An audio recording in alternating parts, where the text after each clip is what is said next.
text that we're reading today, comrades, is State and Revolution by Lenin. He was a leader of the Russian Social Democratic Labour Party, that is the Russian Communist Party basically. Played a leading role in the formation and establishment of the party itself, as well as led the October Revolution, which gave rise to the first worker state in the world. For the first time, the workers overthrow the state and form their own state power and so on, which lasted for multiple decades. After which it was overturned, of course. But those decades have lots of lessons for us.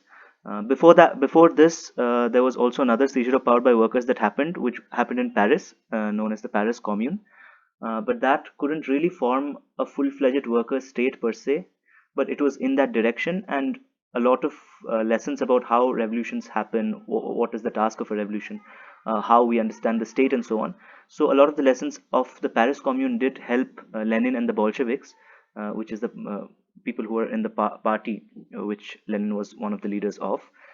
For them, the Paris Commune was one of the key examples from which they took a lot of lessons to understand how this works. And even in this text, State and Revolution, we will find a lot of references to the Paris Commune. So as and when we get there, we will discuss the context of that as well. The purpose of reading this text is first and foremost to ensure that the lessons of this text are delivered in a way that is beginner friendly, and all comrades, including comrades who may not be initiated into reading theory or reading particularly Lenin's own works and so on, that shouldn't be a problem. We intend to do it in a way that if there's any difficult word, we'll try to make sure that context is provided. If any of you don't understand something, please interrupt the reading and just ask your question, and after a few passages we will have like a round of discussion and try to make sense of the text together. So now, coming to the question of state and revolution, coming to the question of state power itself. So we all know that there is a state. There is a state. It has various bodies. It has its army. It has the police, and so on. It has the judiciary, and of course, it has the government, which we occasionally, once in 5 years, some of us go to the polling booths and vote for a particular party or some other party, and then another 5 years, somebody else comes, gets elected to government, and so on. So that's the state. And now the question is, when we talk about trying to change society, trying to bring social change, what then should our relationship to the state be like? What really is the state? What is the relationship that the state has with the ruling classes in our society? That is something that we'll be studying in this text, and that's why it's very relevant for us today as well, because we also want to change and transform society in a meaningful way. And for that, we cannot ignore the question of what should be our relationship to the state. Now, what that will be is something we'll discuss as we read the text. I don't want to discuss the whole thing before we even start reading, but as and when we read the text, we will approach these questions. That is, what should our approach be towards the state? What is really a state? And what is the relationship the state has with the ruling classes in our society, as well as with the other classes? What is the relationship that the state has with ordinary people, with working people, and so on? Is the state neutral? Is the state a neutral body that manages tensions between different sections of society? Because that's also something that we are taught, or that's how sometimes it's media also talks about the state. But is state really a neutral body? Is it a biased body? If it's biased, what makes it a biased body, and so on? That's what we'll be exploring. Let's start with the preface. The preface is important. I'll read only the preface. From the next chapter, somebody else will read. Preface to the first edition.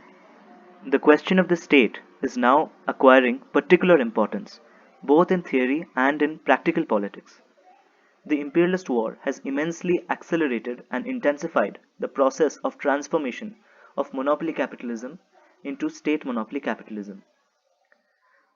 The monstrous oppression of the working people by the state, which is merging more and more with the all-powerful capitalist associations, is becoming increasingly monstrous. The advanced countries, we mean their hinterland, are becoming military convict prisons for the workers.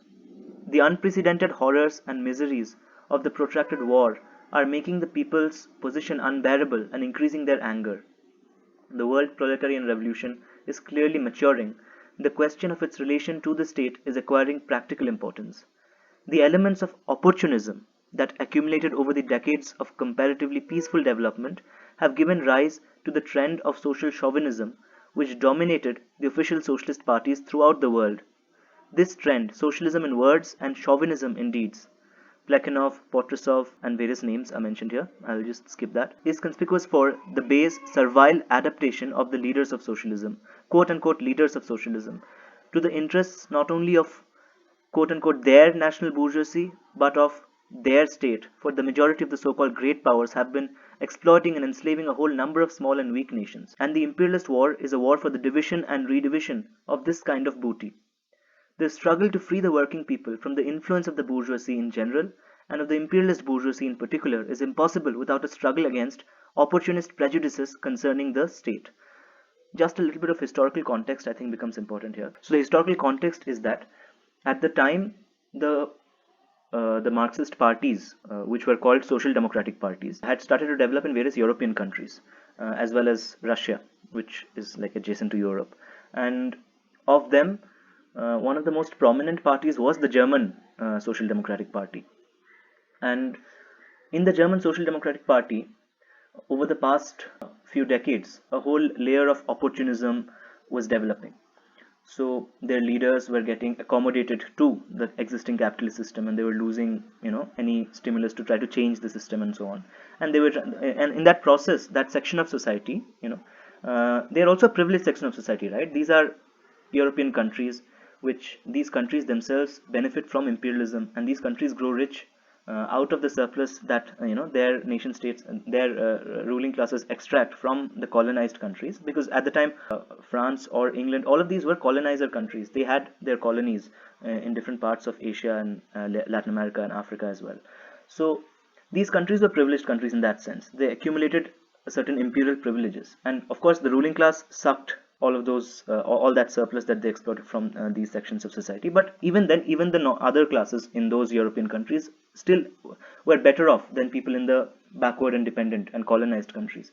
So it's this section of society and these privileged layers of of the society in these advanced countries, because of the material benefits that they gained from imperialism, their analysis of imperialism often became very blunted. They were often not able to see imperialism in an adequate way.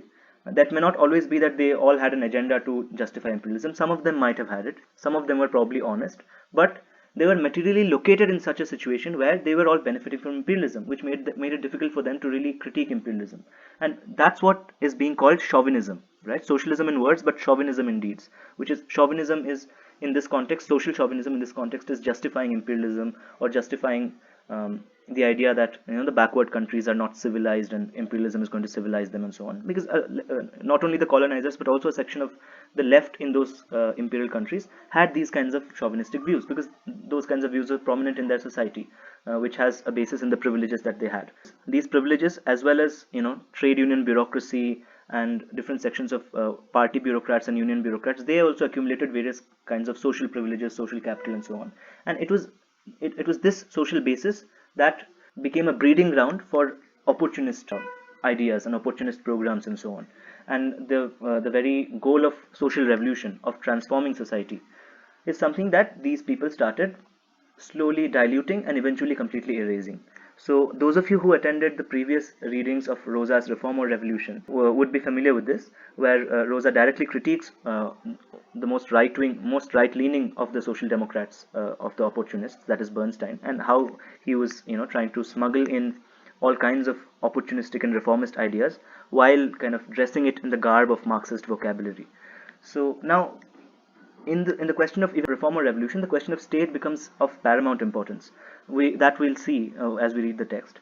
So the understanding of state was something that these people had also ended up diluting to a great extent.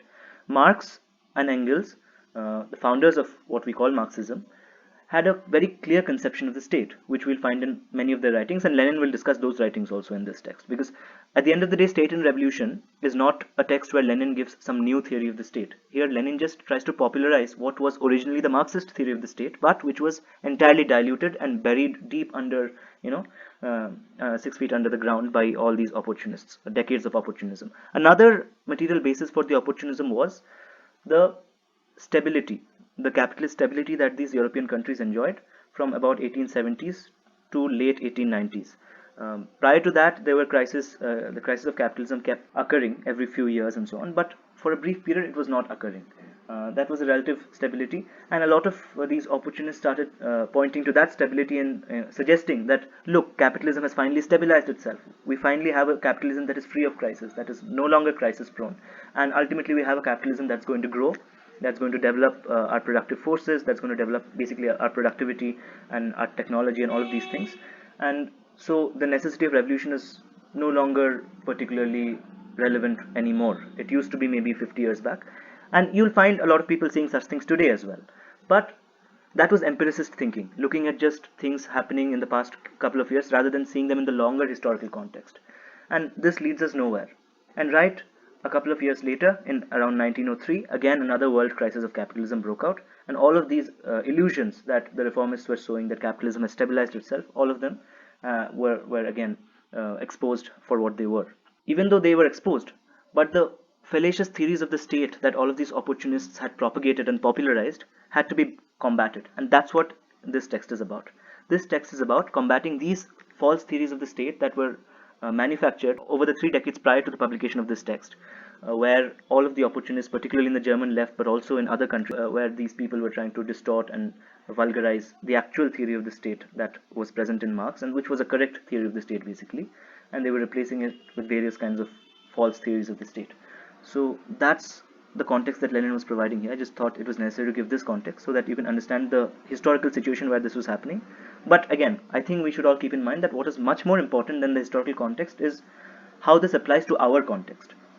So I think with that, I'll just read the last section of this page, and then we can go ahead with the first chapter. First of all, we examine the theory of Marx and Engels of the state, and dwell in particular detail on those aspects of this theory which are ignored or have been distorted by the opportunists.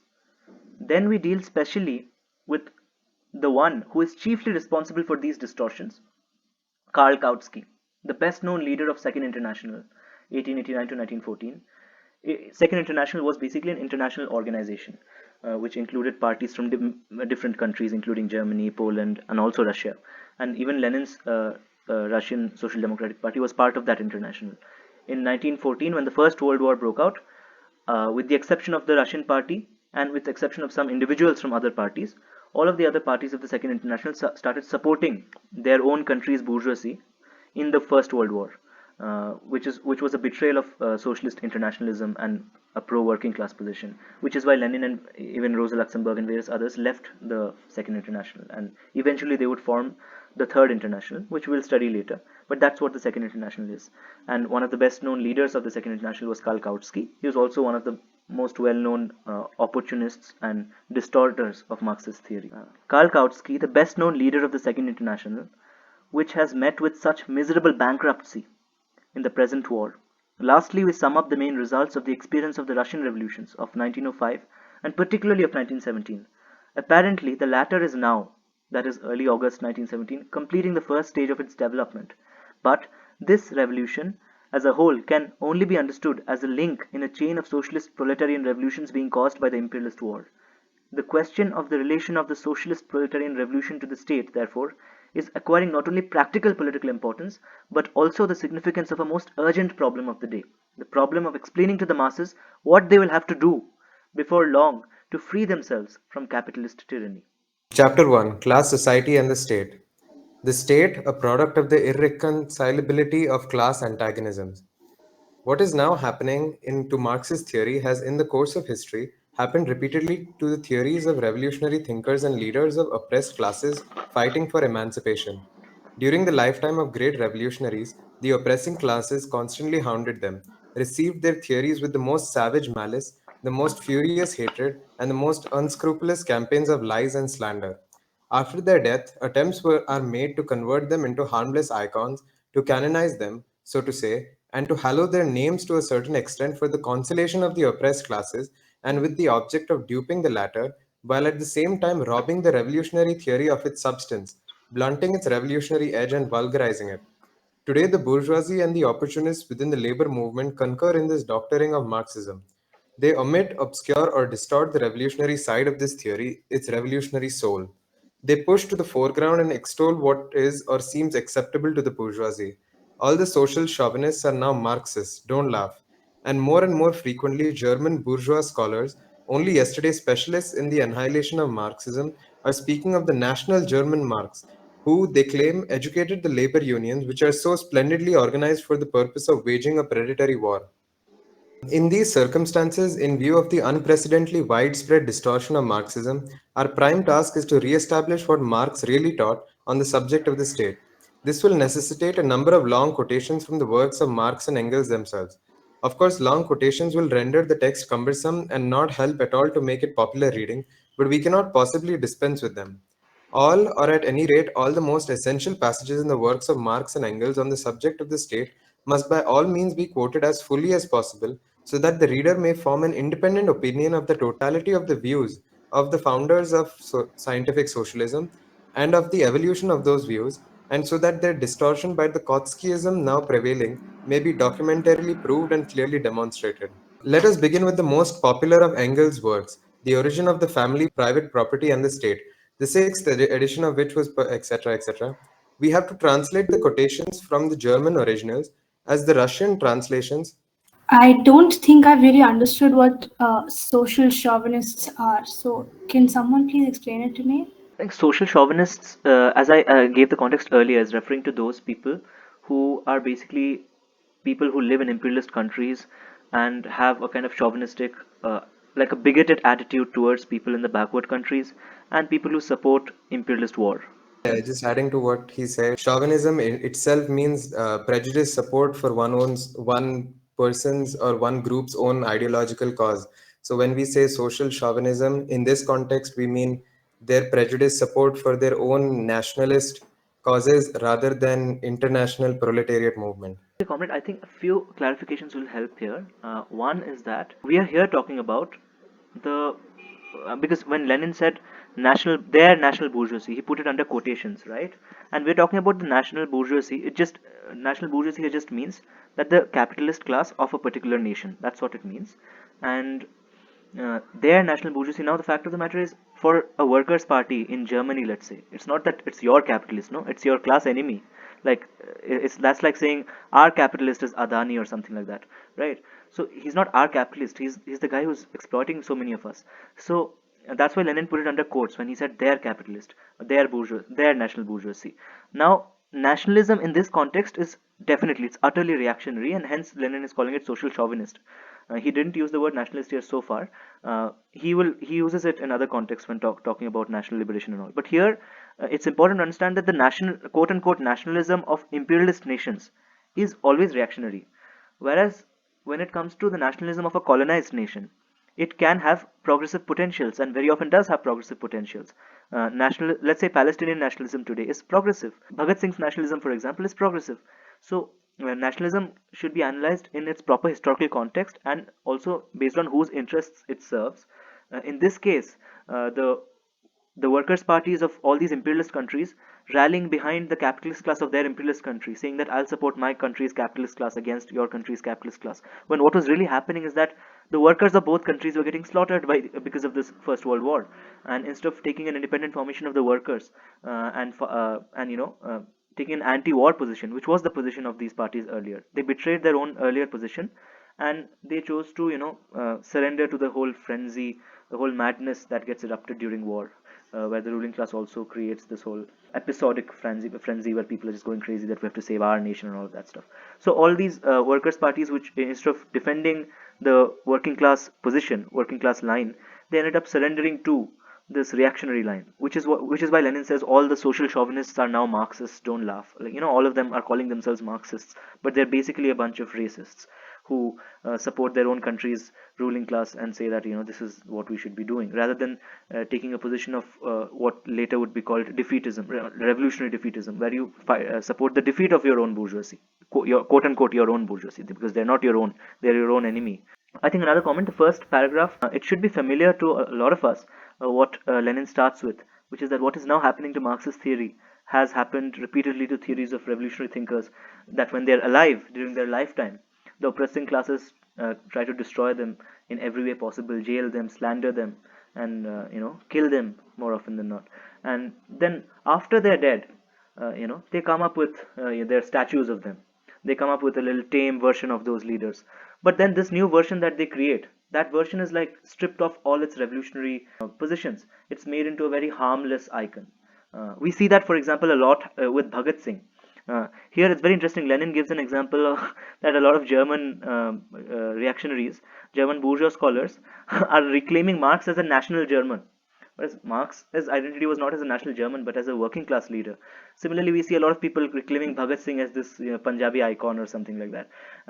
And RSS reclaiming Bhagat Singh as their kind of national chauvinist and so on. But when he was alive, all the ruling classes were actively trying to slander him. Were trying. Eventually, he was obviously killed by the ruling classes.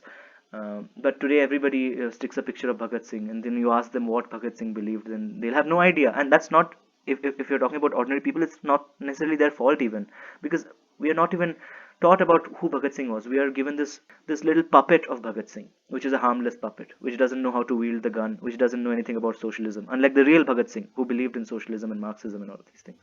If I could add another example to that, how today in the United States, Dr. Martin Luther King Jr. is presented in a very distorted sense about his views on race relations in the United States.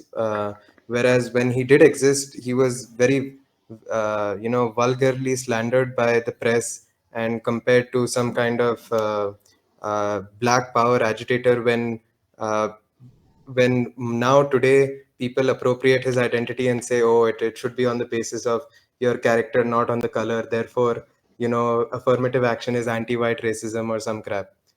So we need to understand that in even through historical context, there are many distortions that happen, and we should study them properly to understand what is the true nature of these revolutionary ideas.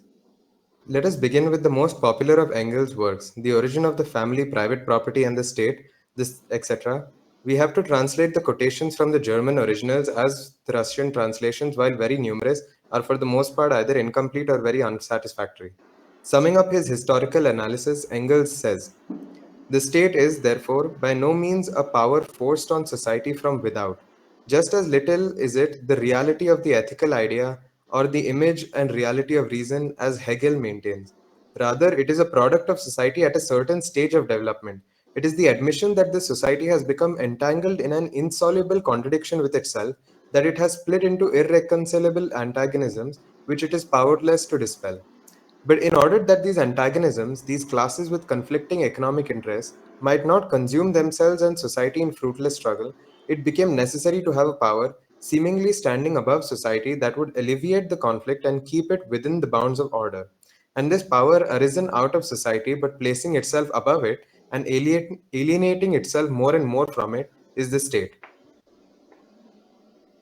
Any comments on this? A very simple explanation is that uh, what Engels is trying to say here is that the state did not, fall from the sky. It is something that we as human society created, because, of course, we had through the Enlightenment, we had differing ideas of what liberty means, what it means for somebody's freedom to, enforce their views on somebody, except when differing people want to enforce differing ideas of their vision on society, it eventually leads to conflict. Therefore, human society came up with the idea of a state that would take it upon itself to decide what is right or wrong for society. No, not a comment about this, but previously when Ishan was explaining about MLK, it like for me personally, it helped having like an American context because I like grew up there and I have a better understanding of like American history than Indian history. So I think that helped a lot. This expresses with perfect clarity the basic idea of Marxism with regard to the historical role and the meaning of the state. The state is a product and a manifestation of the irreconcilability of class antagonism. The state arises where, when, and insofar as class antagonism objectively cannot be reconciled. And conversely, the existence of the state proves that the class antagonisms are irreconcilable. It is on this most important and fundamental point that the distortion of Marxism, proceeding along two main lines, begins.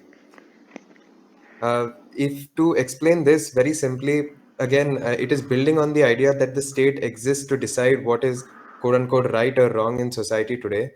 Uh, but also, uh, why do we say that it is a class antagonism that causes this? Because primarily, the working classes and the ruling classes have different ideas about how the state should be run, and that will commonly devolve into violence if not mediated upon by a ruling authority, that is here the state. I have a couple of comments.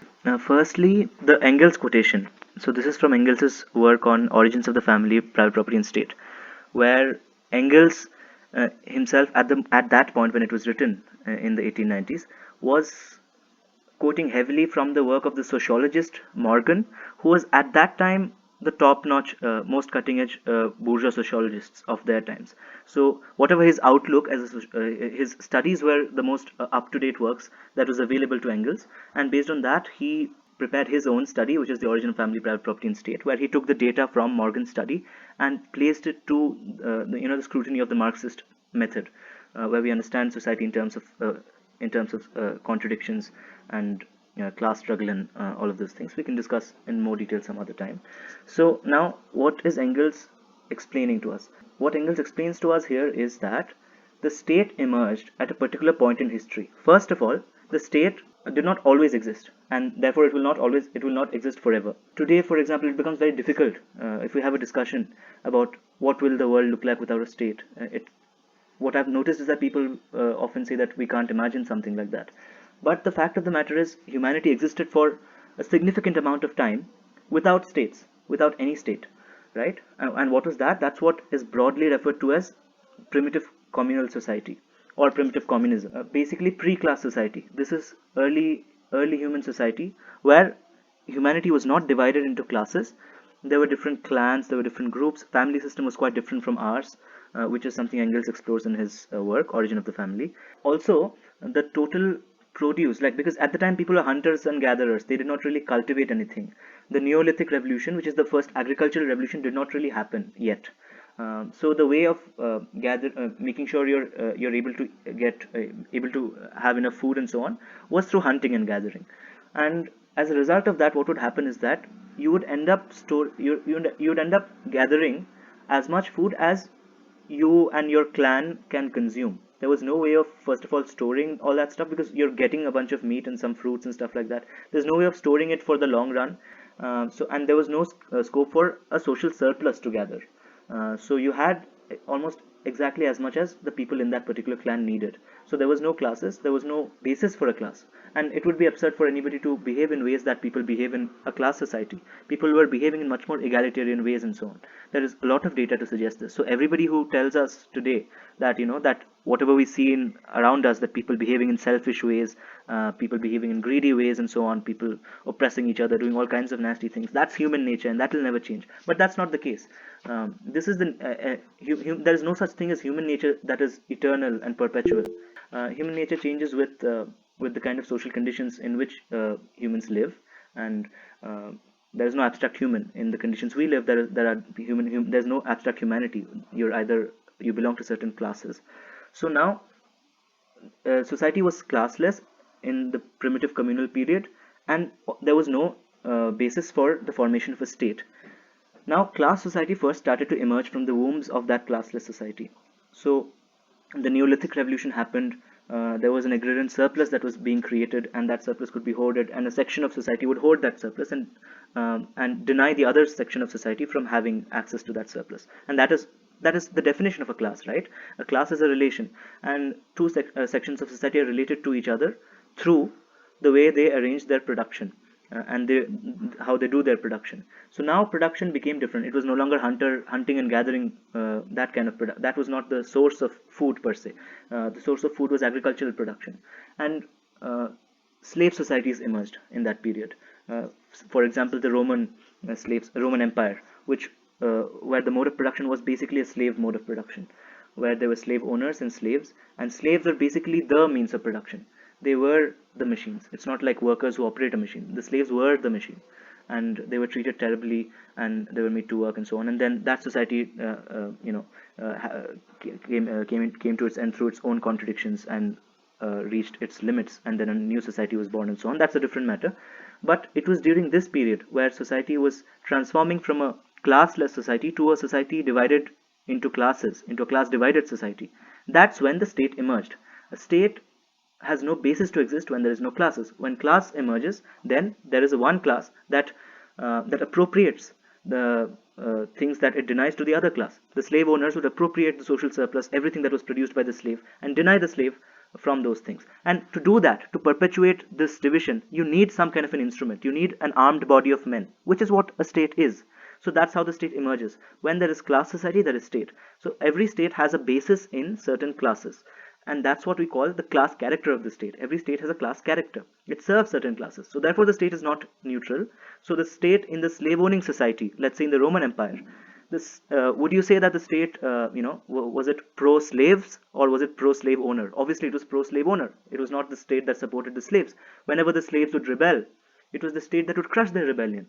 That was why the state existed in the first place. That was not a misuse of the state. That was the very purpose of the state, to crush slave rebellions, to ensure that slaves are, made to work for tirelessly. So this becomes important. Therefore, the state is a product of irreconcilable class interests, class antagonisms. These different classes, let's say slave owner and slave, their interests are not reconcilable. They're completely opposed, right? If you serve this, you'll be opposing that.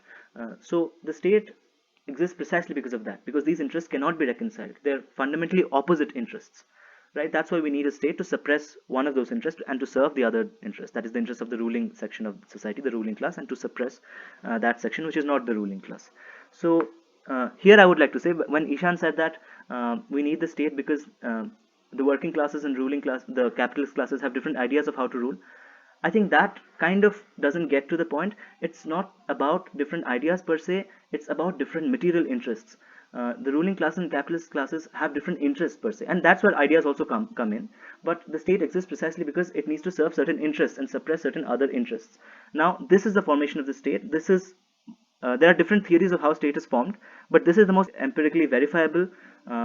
Even in our society, we can empirically verify it. For example, if we want to test if the state in India, whether it serves the interests of workers or capitalists, or then we can see what happens during workers' strikes. Does the state does the police break the strikes, or does the police come to ensure that the strike is conducted and then goes and beats up the capitalists? Which one does the state apparatus serve? We can see it serves certain class interests. Whenever there is any kind of peasant outburst, does the state, does the army, the police, all of these things go to those villages to help the peasants, to help them do their rebellion, or does it go to crush the peasants and ensure that Adani and Ambani can loot those resources? So whose interest is the state serving? This is something that's most empirically verifiable, even historically, how the state emerged. There is enough data for this, but there are a bunch of other theories that are taught, which is about one of them is what we taught in political science, is that humanity existed in a state of perpetual conflict and all of that stuff, and then there emerged the state. These are not verifiable theories. These are fantasies that different classes of society came up with to justify the state in different ways. They all deny, whether it's these theories that we all lived in perpetual fight and then the state came and ensured that the violence is mitigated. That's not the case. The state doesn't mitigate violence. The state does violence. The state is the violent institution to ensure class division exists and one class rules over another class. So I think this is what I think we should take away from this section of the text. I have some remarks. This is in relation to the last question that was asked. So, when we have any system of production, that is, any system by which the production in our society functions, then that system comes with its its own system of ownership of means of production, that is the land, the factories, the materials and machines we use for production.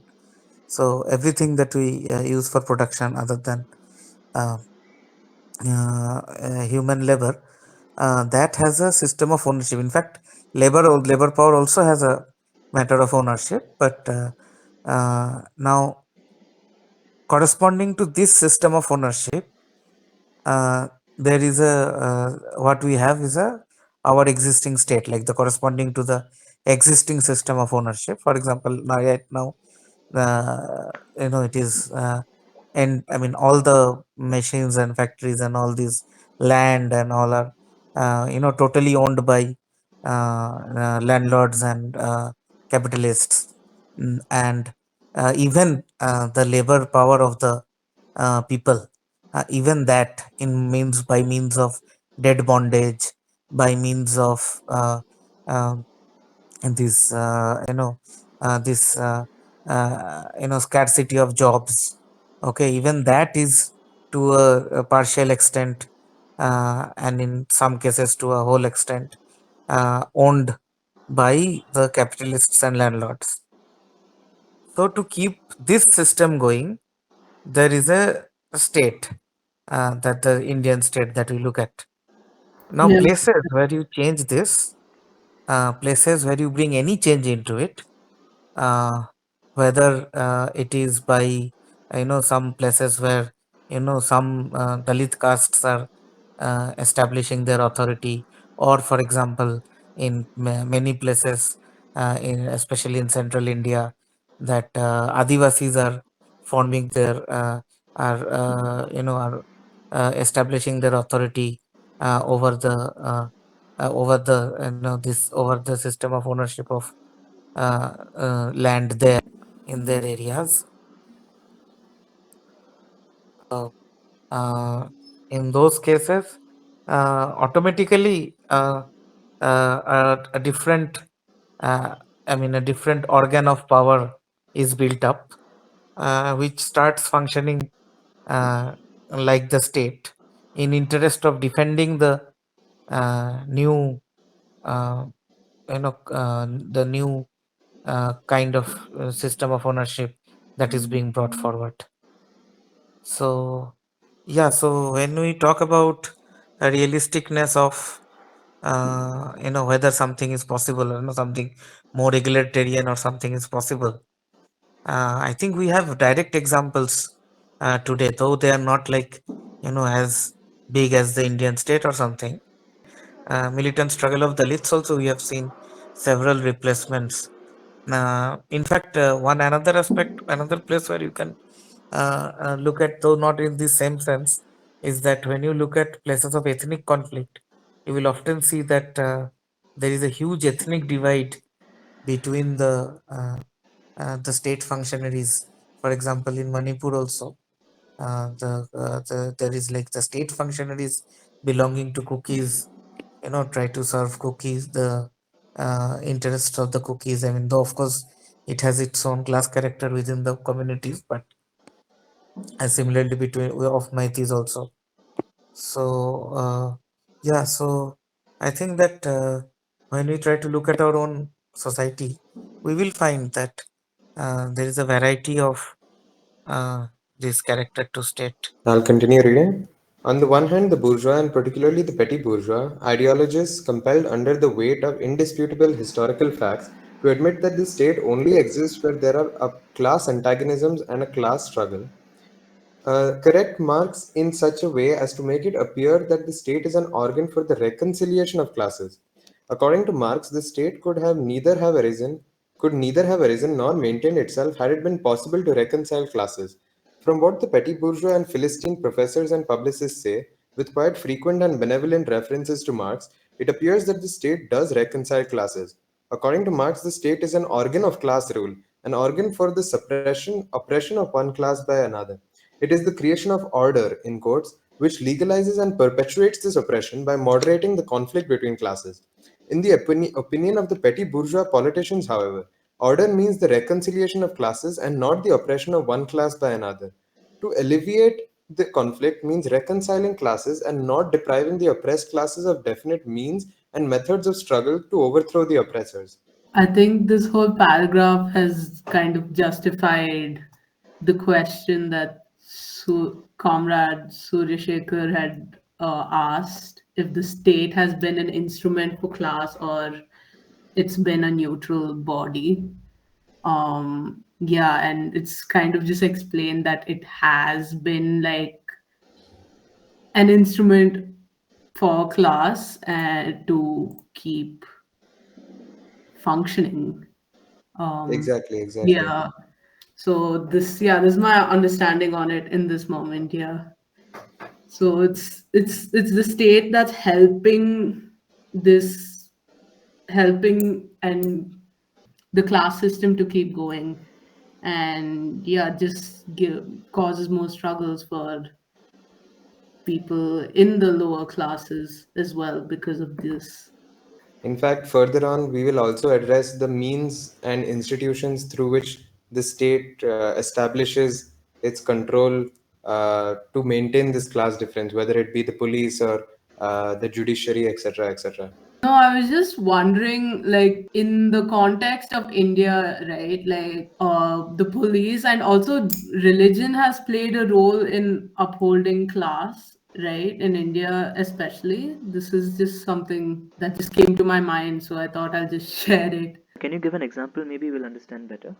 I guess you can use the example of the caste system and also how much the Hindutva movement has become a big deal now in the recent years. I mean, this is from when I've been more aware in a political context. I'm just wondering if that's accurate or not right now. No, no, you're absolutely right that in India we have a very complicated social system of hierarchy whereby not only do we have caste differences, religious differences, it only complicates, of course, the kind of class antagonisms we have in our society. But that Yeah. is not to say that uh, even these people within the caste system or within these different religious beliefs can also perceive in society that there are class antagonisms that exist. Now, perhaps this is a tangent, but our job as Marxists is to precisely educate these kind of people into moving past, moving beyond these kind of Mm, identitarian differences to mm, see, to assume class consciousness and see that, they have more to gain from putting their identity differences aside and mhm. working for the class struggle. Yeah, on the question about religion, yeah, maybe we can have a longer discussion on religion sometime later, so I won't be able to elaborate in great length. But I think uh, when we look at religion, it's helpful to see it in terms of it's helpful to firstly recognize that uh, we can't really have a general outlook towards religions in general. All religions are this way or the other. Like all religions always play the role of justifying class oppression. That depends, I think. Religion can play both roles. In certain instances, religion can play the role of justifying class oppression. Religion can also play another role, which is providing a sense of hope and solace to people who are facing class oppression. And religion can also be a language through which fights against class oppression, fights against oppression in general, can take place. So I think we need to concretely observe where and when what role is being played by religion. It plays different roles in different contexts. So yeah, of course, many of us here, I believe, are do not really believe in any religion. I definitely don't, but that I don't think, as Marxists are concerned, should be about uh, you know uh, debating people out of religious beliefs or something like that. I think our concern should be about ameliorating the source of suffering. Often people seek religious beliefs to deal with suffering, but we understand that the suffering is real. Whatever religion, whatever limited satisfaction religion may give them, the suffering is real, and the suffering comes from problems in society, not in the world of religion, or not in the world of anyone's imagination, but in the real world. And we deal with that part of the world. I also recently, so there is a very popular student union leader who has been arrested for the past 4 years under the UAPA in Delhi. His name is Sharjil Imam, and he wrote a few notes during his prison sentence, and one of them I can provide you the link on the group if you're interested, if anyone is interested. But he talked about how this certain scholar named Dr. Ali Sharaiti described how in the historical evolution of Islam as a religion, but not just attributed to Islam, but for all religions, there seems to be a very interesting uh, evolution, like almost a contradiction through which the masses of the religion, the people who follow it, want a certain kind of work towards a certain kind of unity and can also work to alleviate class differences, while the elite, perhaps the clergy or oligarchy, who control the systems of power of religion work to suppress these movements, mass movements. Very popularly, like when Jesus was, spreading his beliefs in the Middle East way back then, he had very egalitarian views in mind. But today, his Christianity has been hijacked by uh, the what do you say, these institutions of power who use it to appropriate more wealth despite Christianity as a concept being against these kind of differences. Something that, like with the question you asked about, is state neutral, something that came to my mind was this quote. I can't remember exactly what it is, but something about when you are privileged, even equality feels like oppression. And I feel like that sort of aspect has been used to justify the need for state by the oppressor, when in reality, that is not the case. Like, the state inherently cannot be neutral. And I don't know, this paragraph especially just reminded me of that quote specifically. Starting again. For instance, when in the revolution of 1917, the question of the significance and role of the state arose in all its magnitude as a practical question demanding immediate action, and moreover, action on a mass scale, all the social revolutionaries and Mensheviks descended at once to the petty bourgeois theory that the state, quote unquote, reconciles, quote unquote, classes. Innumerable resolutions and articles by politicians of both of these parties are thoroughly saturated with this petty bourgeois and Philistine reconciliation in quotes theory. That the state is an organ of the rule of a definite class which cannot be reconciled with its antipode, that is, the class opposite to it, is something the petty bourgeois Democrats will never be able to understand. Their attitude to the state is one of the most striking manifestations of the fact that our social revolutionaries and Mensheviks are not socialists at all, a point that we Bolsheviks have always maintained, but petty bourgeois Democrats using near socialist phraseology. I think I will. The next paragraph is also very relevant, so I will read that and then we will have discussion on both. On the other hand, the quote Skotskiite distortion of Marxism is far more subtle. Theoretically, it is not denied that the state is an organ of class rule or that class antagonisms are irreconcilable. But what is overlooked or glossed over is this. If the state is the product of the irreconcilability of class antagonisms, if it is a power standing above society and, in quotes, alienating itself more and more from it, it is clear that the liberation of the oppressed class is impossible, not only without a violent revolution, but also without the destruction of the apparatus of state power which was created by the ruling class and which is the embodiment of this, in quotes, alienation. As we shall see later, Marx very explicitly drew this theoretically self evident conclusion on the strength of a concrete historical analysis of the tasks of the revolution. And as we shall show in further detail, it is this conclusion which Kautsky has forgotten and distorted.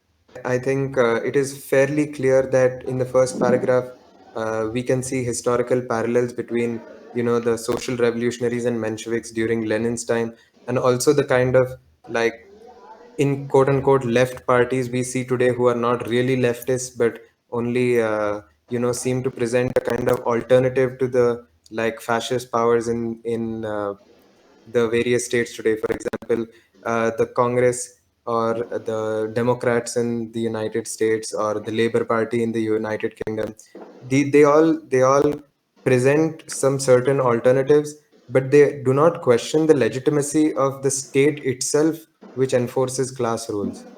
I think one takeaway here is this section, as well as a little bit of what we discussed about the previous section. What Lenin was trying to show is how the distortion happens, right?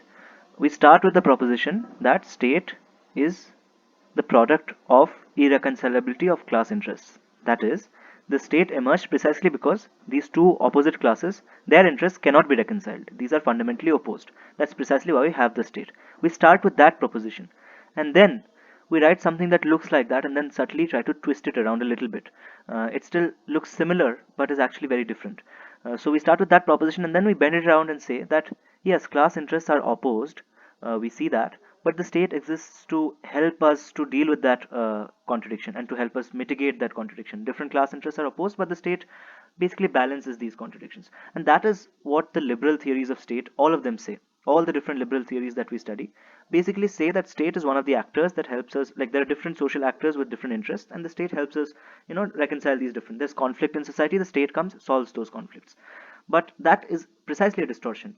It might look like what Lenin is saying, but it's actually a distortion. What Lenin is saying is not that, contradiction, different classes have different interests, or different sections of society have different interests, and the state helps them mitigate their problems and reconcile their interests. But the fact that the state does not even represent the interests of the toilers, of the workers, it only represents the interests of the ruling class. And the state exists precisely because these interests cannot be reconciled, and it serves the ruling class by suppressing the other classes. Whenever the other classes try to fight for their interests, the state plays the role of suppressing them. So this we need to be careful about this distortion. It can happen very subtly, and there are lots of left parties with their magazines and all of that stuff to to confuse us in all different kinds of ways. They have their intellectuals who walk around. Some of them walk around in colleges as well, and some of them are our professors. Many of them will quote Marx in a pleasant way, but as soon as a strike breaks out in college, you'll see those progressive professors siding with the management. So we know which side of the state they also stand in, right? So we need not take our lessons from our professors. We need to take them from the teachers of the working class, one of whom is Lenin.